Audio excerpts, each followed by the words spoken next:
ಮಲೆಯ ಕೊರಳಲ್ಲಿರಿಸಿ ಕಣ್ಣಲ್ಲಿ ಕೆಂಡದ ಉಂಡೆಯ ಧರಿಸಿ ಅಮಾಸೆ ರಾತ್ರಿಯಲ್ಲಿ ಬೇಟೆಗೆ ಬಂದಳು ತಲೆಗೆ ನಡುಕ ನೋಡು ಹೆಣದ ಗಣದ ಭೂತದ ನಾತದ ನಡುವೆ ನರರ ನೆತ್ತರ ಕುಡಿದ ಎಂದಿಗೂ ಎಲ್ಲಿಯೂ ಕಾಣದ ರಾಕ್ಷಸಿ ಬಂದಳು ಇಲ್ಲಿ ನೋಡು ಮಂದರವಾದಿಯು ಪಾತಾಳ ನಗನು ಕಣ್ಬಿಟ್ಟು ನೋಡುತ್ತಾರೆ ಏರೆ ಹಾವು ಕೊಳಕು ಹಾವು ಕಾಡಲಿರುವ ಕಾಳಿಂಗ ಸರ್ಪ ಓದಿ ಹಾವು ಮಂಡಲ ಹಾವು ಜಲರಾಶಿ ನೀರ ಹಾವು ಉಸುಗುಡುತ್ತಿದ್ದ ಹೆಡೆ ತೆರೆದಿದೆ ನನ್ನ ಕಣ್ಣಲ್ಲಿ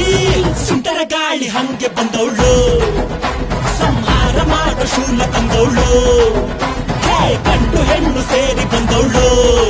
ನಿನ್ನ ಅಂತ್ಯ ನೋಡಲೆಂದು ಬಂದವಳು